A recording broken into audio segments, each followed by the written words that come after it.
இன்றே டவுன்லோட் செய்து உங்கள் ஃபேவரட் ஷோக்களை என்ஜாய் பண்ணுங்க. வேண்டாம் கணேசா. ஐயோ அவரை விட்டுருங்க. நான் ஏதோ தெரியாம பண்ணிட்டேன் அத்தை. தயவு செஞ்சு என்ன மன்னிச்சிடுங்க அத்தை. விட்டுருங்கம்மா, நான் ஏதோ விட்டுருங்க. புத்தி கெட்டு போய் அப்படி தெரியாம தப்பு செஞ்சுட்டேன். பண்ணிட்டாரு. இனிமே அப்படி செய்ய மாட்டேன்.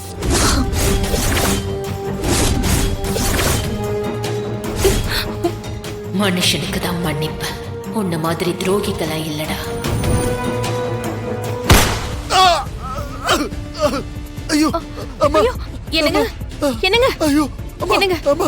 என்னங்க என்னாச்சு? ஐயோ இல்ல இல்ல இது நடக்க கூடாது. அதுக்கு முன்னாடி நான் ஏதாவது பண்ணணும். சொத்தை எல்லாத்தையும் என் பேர்ல எழுதி வாங்கணும். ஏங்க என்னங்க சொல்லிக்கிட்டு இருக்கீங்க?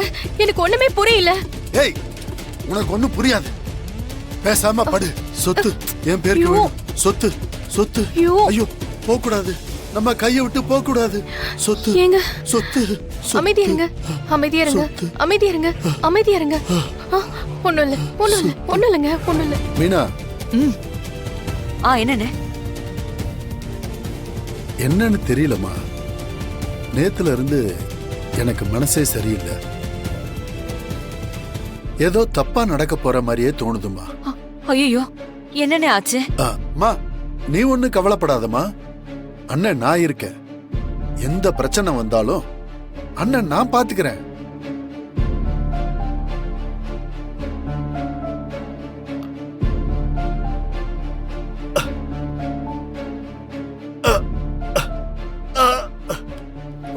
அண்ணே அண்ணே அண்ணே என்னாச்சு? அண்ணே நெஞ்சு என்னாச்சு? வலிக்குதும்மா. ஐயோ அண்ணே அண்ணே ஐயோ என்னங்க என்னங்க என்னாச்சுங்க? நெஞ்சு வலிக்குது அமுதா. ஐயோ என்ன மீனா இது? நெஞ்சு வலிக்குது ஐயோ, அமுதா. கடவுளே, நான் டாக்டர் உடனே போலாம். போய் ஆம்புலன்ஸ்க்கு கால் பண்ணு. சரிங்க, சீக்கிரம் போ, நீ உடனே இதோ போ. பண்றேன். என்னங்க என்னங்க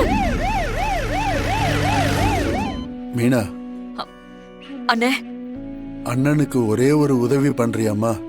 என்னண்ணே இது உதவி எல்லாம்? என்ன பண்ணணும் சொல்லுங்கண்ணே. ஊர்ல நம்ம அப்பா நிலம் இருக்குது இல்லம்மா, அது அப்பா காலத்துக்கு அப்புறம் நம்ம 2 பேருக்கும் தான் சேரும்மா. அந்த இடம் இப்போ நல்ல விலைக்கு போகுதுன்னு சொல்றாங்கம்மா.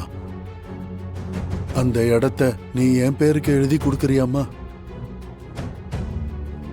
அண்ணே இதெல்லாம் ஒரு கேள்வியா அண்ணே? எல்லாத்தையுமே நீங்க எடுத்துக்கோங்கண்ணே.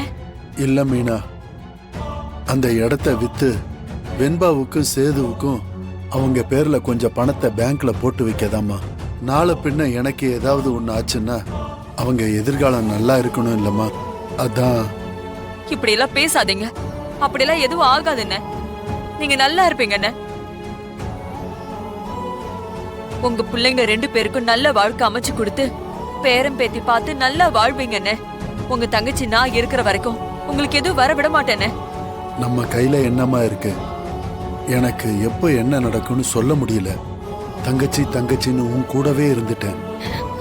இந்த மாதிரி சூழல்ல தான் பிள்ளைங்களை பத்தி யோசிக்கவே தோணுதுமா. சேதுவை பத்தி உனக்கே தெரியும். வெள்ளந்தியா வளர்ந்துட்டான். வெளி உலகமே தெரியாது. வெண்பாவும் உன் புள்ளைய கட்டிக்கிற ஆசையில இருந்து ஏமாந்து போயிட்டா. இந்த குடும்பத்துல வாழ்ந்தா எல்லாத்தையும் அனுசரிச்சு போயிருவான்னு நினைச்சேன். ஆனா என்ன பண்றது, அது நடக்கல. அவளுக்கும் நான் காலாகாலத்துல ஒரு கல்யாணத்தை பண்ணி வைக்கணும் இல்லம்மா. அதுக்கு என் கையிலயும் 4 காசு இருக்கணும் இல்லம்மா. நீங்க சொத்தை வித்துதான் உங்க பொண்ணுக்கு கல்யாணம் பண்ணி வைக்கணும்னு அவசியம் இல்லைண்ணே.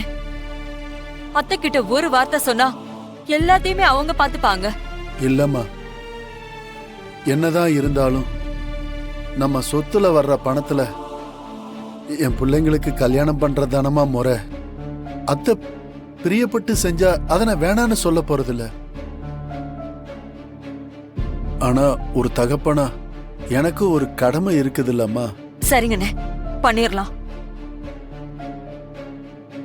எப்ப ரிஜிஸ்ட்ரேஷன் சொல்லுங்க, நான் கையெழுத்து போடுறேன். சரிம்மா. அப்புறம் நீ மட்டும் கையெழுத்து போட்டா பத்தாதுமா. நம்ம சிபி வர்சினி 2 பேரும் கையெழுத்து போடணும். சரிண்ணே, நான் கூட்டிட்டு வந்துடுறேன். மேடம், இந்த பிரிஸ்கிரிப்ஷன்ல இருக்க மருந்தெல்லாம் கொஞ்சம் வாங்கிட்டு வந்துருங்க. நான் போய் இந்த மருந்தெல்லாம் வாங்கிட்டு வந்துடுறேன். பரவாயில்ல கணேஷா, நல்லாதான்டா நடிச்சிருக்க. உன் தங்கச்சியே நம்பிட்டாலே. மாமா என்ன மாமா இதெல்லாம்? என்ன ரெஜிஸ்ட்ரேஷன், என்ன சொத்து? மாப்பிள்ள, ஊர்ல எங்க அப்பா, அதான் உங்க தாத்தாவோட சொத்து ஒண்ணு இருக்கு மாப்பிள்ள. அது உங்க அம்மா பேர்ல இருக்கு. எனக்கும் வயசாயிட்டே போகுது இல்ல மாப்பிள்ள, என் பிள்ளைங்களுக்கு ஏதாவது செய்யணும்ல. அதான் என் தங்கச்சி மீனா எனக்கு எழுதி கொடுக்குறா மாப்பிள்ள. மாமா இத்தனை வருஷமா நீங்க இந்த ஃபேமிலியில இருக்கீங்க, உங்களுக்கு தேவையானதை ஜானுவே பண்ணிட்டு தானே இருக்காங்க. அப்புறம் எதுக்கு மாமா இவ்வளவு இன்செக்யூர்டா ஃபீல் பண்றீங்க? உங்களுக்கு என்ன தேவைனாலும் அவங்க பண்ணி கொடுப்பாங்களே மாமா. டேய், அது குடும்ப சொத்துடா. என் அண்ணன் பேர்ல எழுதி கொடுக்கறதுல உனக்கு என்ன பிரச்சனை?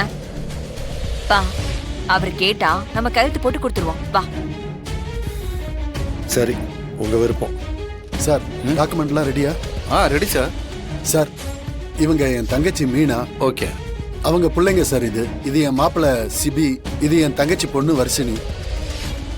ஏமா, நீங்க மனப்பூர்வமா தான் உங்க சொத்தை எழுதி கொடுக்குறீங்களா? ஆமா சார். ம், சரிம்மா. இதுல ஒரு கையெழுத்து போடுங்க. இந்தாங்க, இங்க போடுங்க. இங்க.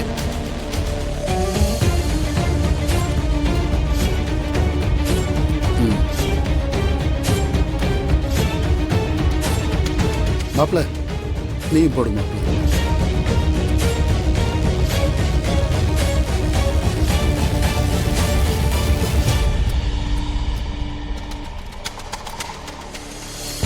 வர்ஷினி, நீ போடுமா. தோ மாமா. இந்தாங்க.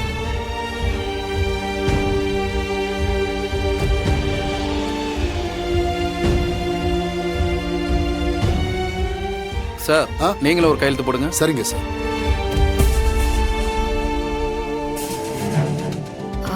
ஒரு நிமிஷம். விரல் என்ன இங்கு?